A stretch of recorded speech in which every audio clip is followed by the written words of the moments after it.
if you provide the following names to President William Ruto, that is number 1, the name of Uhuru Muigai Kenyatta.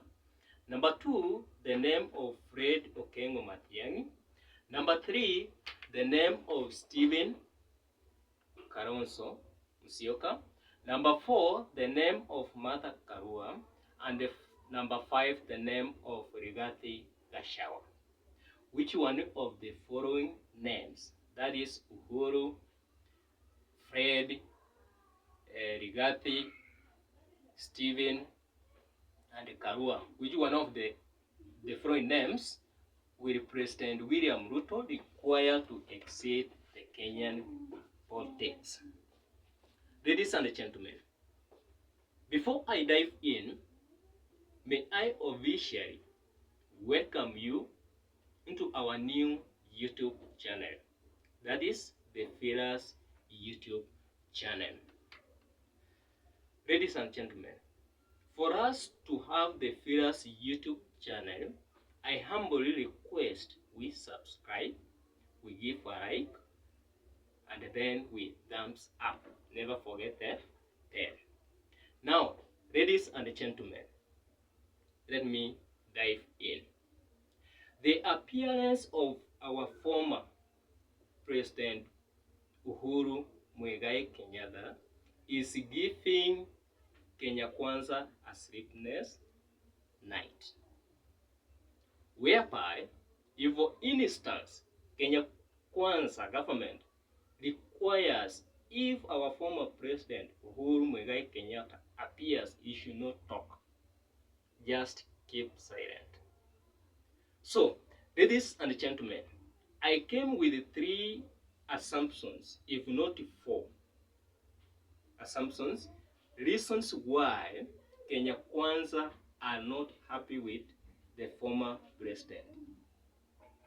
Now, for instance, we had our former president, that is Uhuru Muigai Kenyatta, when he was in Uganda, he told the African youths to raise up and fight their space in the political arena.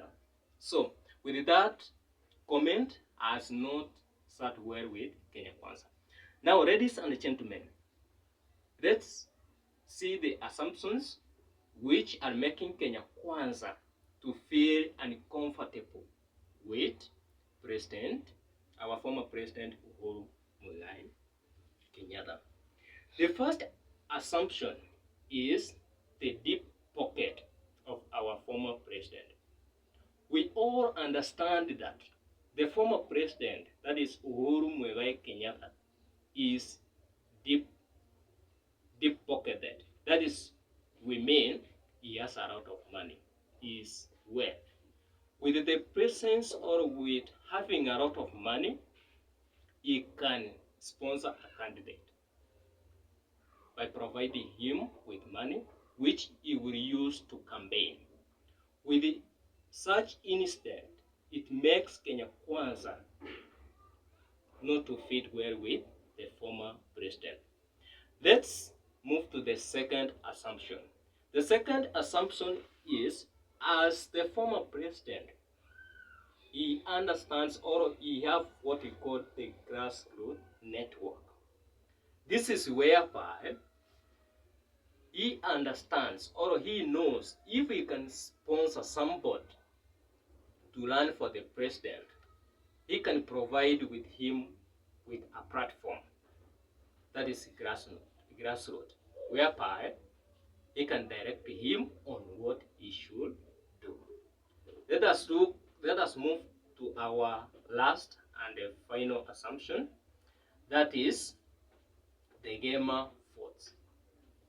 Ladies and gentlemen, we understand that the Kenya Kwanza is in power because of the gamer votes. And for instance, if I can ask, who is the kingpin of the Mount Kenya? Is it Uhuru Kenyatta or Rigathi Gachagua? So, by Mount Kenya having number of votes and our former president providing or giving or sponsoring an individual, it means it is very hard for the Kenya Kwanza government to garner the votes which they gained in the year 2022 general election. Ladies and gentlemen, those are my three assumptions which makes our Kenya Kwanza not fit well with the former president. And before I end, ladies and gentlemen, I also request you not to forget to subscribe, to give a like, and then to give a thumbs up. This is the Fira YouTube channel. See you next